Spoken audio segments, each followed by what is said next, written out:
Hello everyone, welcome back to my channel.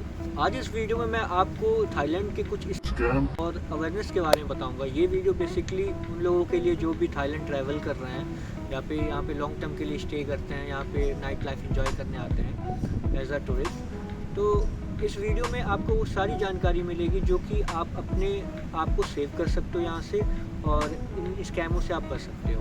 तो ये scam कुछ ऑनलाइन और कुछ ऑफलाइन दोनों तरीके का है, और कुछ ऐसे स्कैम्स अभी नए नए थाईलैंड में बने हैं जो कि आपको जानना ज़रूरी है। चलिए शुरू करते हैं। पहला स्कैम ये है कि जब आप एयरपोर्ट पे अराइव करते हो तो वहाँ पे दो ऑप्शंस होते हैं, वीज़ा ऑन अराइवल और फास्टैग एंट्री के लिए।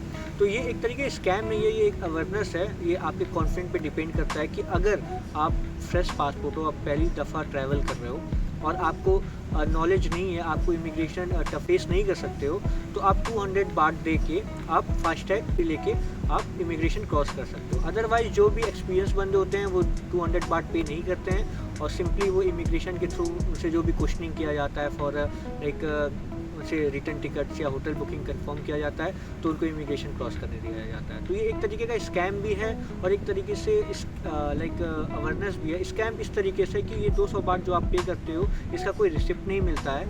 तो एज यूजुअल कुछ लोग इसको स्कैम कहते हैं और कुछ लोग अवेयरनेस कहते हैं। तो मेरे हिसाब से ये है कि अगर आप फ्रेशर हो, आप फर्स्ट टाइम ट्रैवल कर रहे हो, तो आप 200 बात दे के आप लाइक इमिग्रेशन क्रॉस कर लो, ये बेटर है। क्योंकि बहुत सारे ऐसे क्वेश्चनिंग्स होते हैं, समटाइम आप ऐसे इमिग्रेशन में फंस जाओगे जिसके द्वारा आप रिपोर्ट भी कर सकते हो।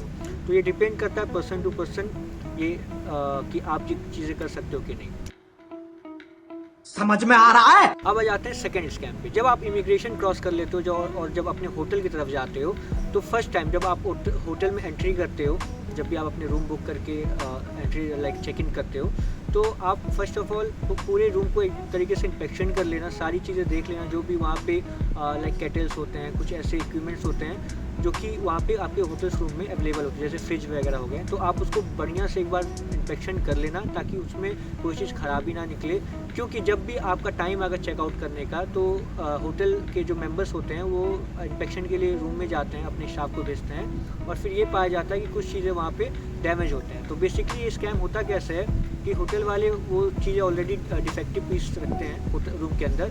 अगर आप उसको चेक इन करने के टाइम अगर आप उसको कंप्लेन करते हो तो ठीक है, वो रिप्लेस कर देता है। अगर आप छोड़ देते हो एज ए इंडियन, यही होता है कि ठीक है हम इसमें मैनेज कर लेंगे, तो वो हम होटल वाले को नहीं बोलते हैं। तो यहाँ पे होता क्या, जब चेकआउट आप करते हो तो अच्छा खासा आपको पेमेंट्स में देना पड़ जाता है। फॉर एग्जांपल अगर केटल ख़राब हो जाता है तो चेकआउट करते समय जब वो इंस्पेक्ट करते हैं तो वो ये पाया जाता है कि वो डैमेज है, वो वर्क नहीं कर रहा है। तो एज यूजुअल इंडिया में केटल कितने का ही आ जाता है, 1000 रुपये 1200 आ जाता है, ब्रांड टू ब्रांड डिपेंड करता है। बट ये आपसे जो चार्ज करेंगे वो 1500 से 1600 बात तक लाइक चार्ज कर लेते हैं, जिसका कीमत लगभग 4 से 4500 रुपये इंडियन करेंसी हो जाता है। तो ये बहुत बड़ा स्कैम है एक तरीके से, जो आज के डेट में चल रहा है और चलते आया है। डिपेंड करता है कौन से होटल्स वगैरह में आप स्टे करते हो, और मोस्टली ये स्कैम बहुत जगह थाईलैंड में हो रहा है। तो इससे अब आ जाते हैं थर्ड स्कैम पे। थर्ड स्कैम जो है, मोस्ट ऑफली इंडियंस जो ट्रैवलर्स हैं वो नाइट लाइफ एंजॉय करने के लिए आता है, जो मत आइयो नहीं,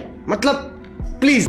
थाईलैंड नाइट लाइफ के लिए फेमस है। तो इसमें होता क्या है, 2-3 तरीके का स्कैम होता है, जैसे लेडी ड्रिंक हो गया या फिर कुछ ऐसे बिल्स वगैरह बढ़ा देना, एक तरीके से यही होता है। तो इसमें आप ये स्कैम करते कैसे, मैं आपको थोड़ा सा बता देता हूँ। तो मैं ना अल्कोहल कंज्यूम करता हूँ, ना मैं इसको प्रमोट करता हूँ, लेकिन जो भी इंडियंस या टूरिस्ट जहाँ पे आते हैं वो कंज्यूम करते हैं।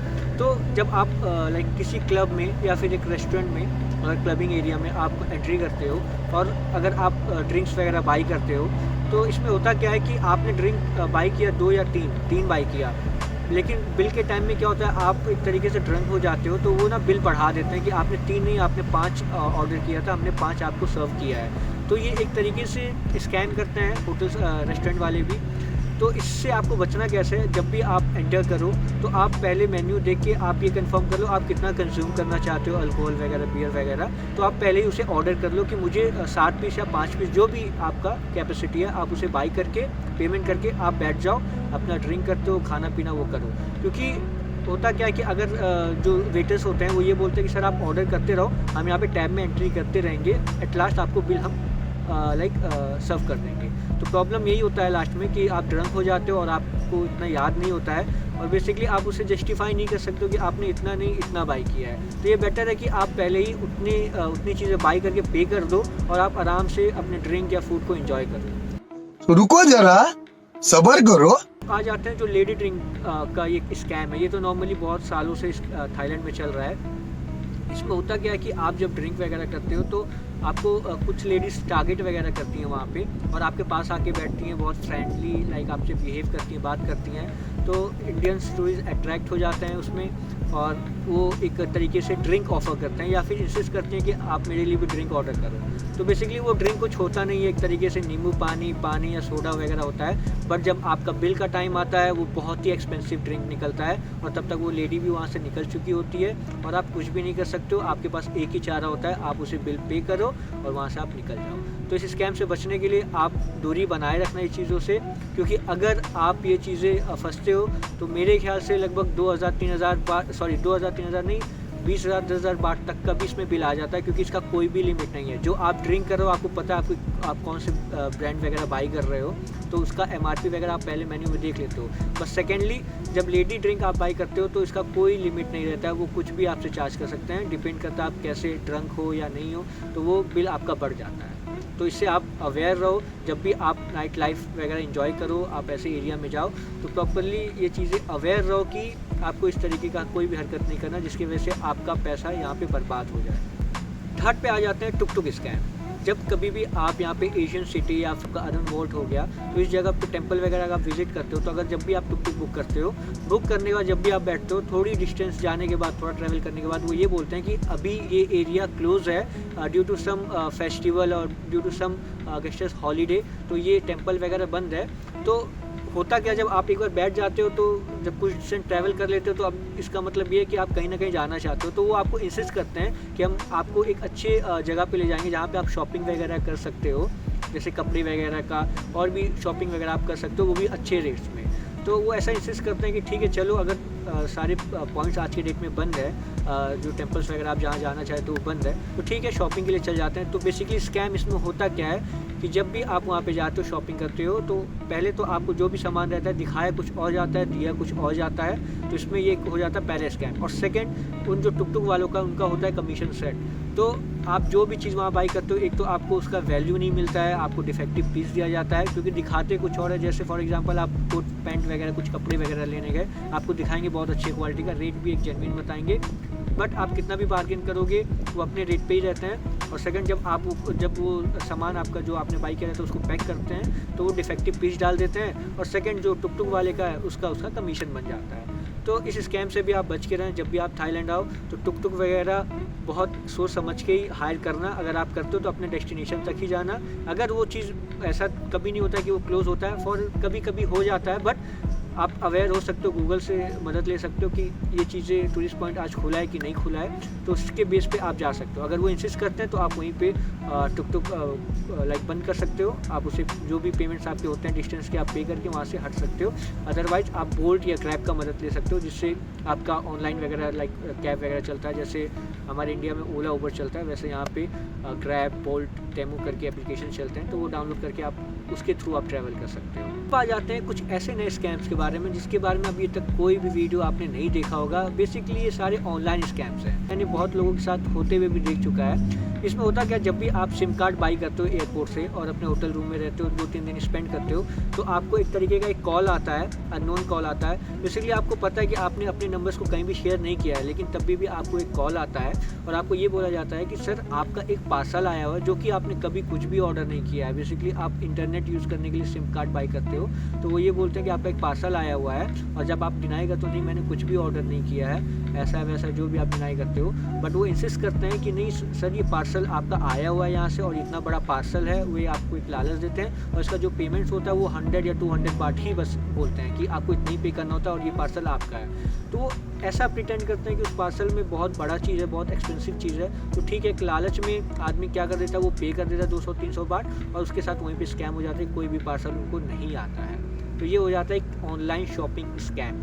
तो इससे भी आप बच के रहना। कभी भी आप नंबर लेते हो, अगर आपको ऐसा अननोन कॉल आता है और आप उठा लेते हो किसी वजह से, तो आप इसे डिनाई कर लेना, क्योंकि कोई भी पार्सल आपने ऑर्डर नहीं किया है तो आपको वो चीज़ें नहीं लेनी है। अगर आप लेते हो तो सिंपल ये चीज़ होती है कि आपके पैसे बर्बाद हो जाते हैं। सेम आ जाते हैं सेम ऑनलाइन चीज़ें और क्या होती हैं इसमें। कभी कभी आपको ऐसे लिंक्स आते हैं आपके फ़ोन नंबर पे, जब भी आप उसको क्लिक करते हो तो वहाँ पे आपके सारे डेटा वगैरह को करप्ट कर दिया जाता है, एक तरीके से हैक कर दिया जाता है, और आपके जो भी पर्सनल सिक्योरिटीज़ होते हैं वो उनको हैक करके आपका एक तरीके से ब्लैकमेल करके उससे पैसे चार्ज करते हैं। तो इससे भी आप बच के रहो। बेसिकली ये तो सारी दुनिया में ये स्कैम चल रहा है, लेकिन अभी थाईलैंड में बेसिकली ज़्यादातर लोग ऐसे इन स्कैम का शिकार हो रहे हैं। ऑनलाइन स्कैम ये भी है। इसमें क्या होता है, कभी भी आप थाईलैंड आते हो तो आप ये एक्सपेक्ट करते हो कि आप यहाँ पे बोट पार्टी करोगे, पूल पार्टी करोगे, यहाँ पे बहुत सारे ऐसे इवेंट्स यहाँ पे चलते रहते हैं। आप यूट्यूब, इंस्टाग्राम, फेसबुक पे भी एड्स वगैरह आप देखते हो, ये सब चलते रहते हैं। तो इसकी बुकिंग होती क्या है कि पर्टिकुलर इसे काउंटर्स होते हैं, लेकिन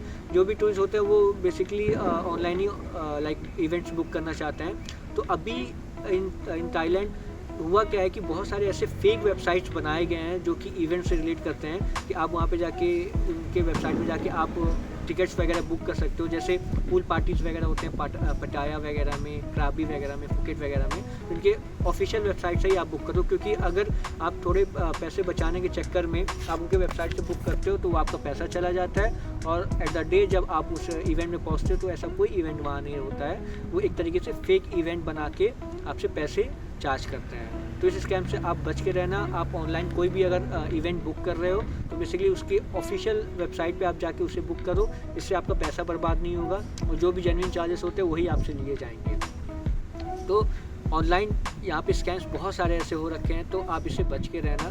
क्योंकि थाईलैंड में जो ये स्कैम्स हो रहे हैं ये बेसिकली बहुत ही तगड़े से हो रहे हैं। क्योंकि हम इंडियंस या टूरिस्ट जो आते हैं यहाँ पे कुछ इवेंट्स वगैरह अटेंड करते हैं, सोचते हैं कि हाँ अगर आएँ तो अच्छे से एंजॉय करें, तो बेसिकली उन्हीं चीज़ों का वो फ़ायदा उठा के आपके उनके फेक वेबसाइट से आपसे पैसा चार्ज करते हैं, और एट लास्ट आपको कुछ भी इसमें हासिल नहीं होता है, और एक आप स्कैम का शिकार हो जाते हैं। तो ये वीडियो रहा सारा स्कैम के बारे में, जो भी थाईलैंड में स्कैम चल रहे हैं। तो जब भी कोई टूरिस्ट या इंडियन, पाकिस्तानी या बांग्लादेशी भाई अगर विज़िट कर रहा है for a tourist purpose Bangkok या थाईलैंड में, तो वो इस स्कैम से बच के रहे, वो अवेयर रहे। अगर वो आया है बेसिकली यहाँ पे एंजॉय करे, तो ऐसा ना हो कि अपने एंजॉयमेंट के चक्कर में वो पूरा पैसा यहाँ पे बर्बाद कर जाए और खाली हाथ उसको यहाँ से जाना पड़े। तो अगर थाईलैंड एंटर कर रहे हो तो आप पहले हर चीज़ को एनालाइज़ करो और उसके बारे में पूरी जानकारी ले लो कि यहाँ पे कैसे कैसे स्कैम चलते हैं, क्या टूरिस्ट पॉइंट्स हैं, और किस तरीके से आप इसको बेहतर तरीके से घूम सकते हो। वीडियो यहीं पे एंड कर रहा हूँ। बाकी कोई भी जानकारी के लिए आप मेरे चैनल को सब्सक्राइब करो। मैं वीडियो ऐसे डालता रहता हूँ थाईलैंड के बारे में, क्योंकि मैं थाईलैंड पे ही लॉन्ग टाइम के लिए यहाँ पे स्टे कर रहा हूँ, मैं जॉब कर रहा हूँ यहाँ पे। तो जो भी मुझे जानकारी मिलता है मैं उस टॉपिक पे वीडियो बना के मैं अपने यूट्यूब चैनल पे डालता हूँ। तो आप मेरे चैनल को सब्सक्राइब करो ताकि मेरा चैनल भी ग्रो करता रहे। Okay bye, thank you.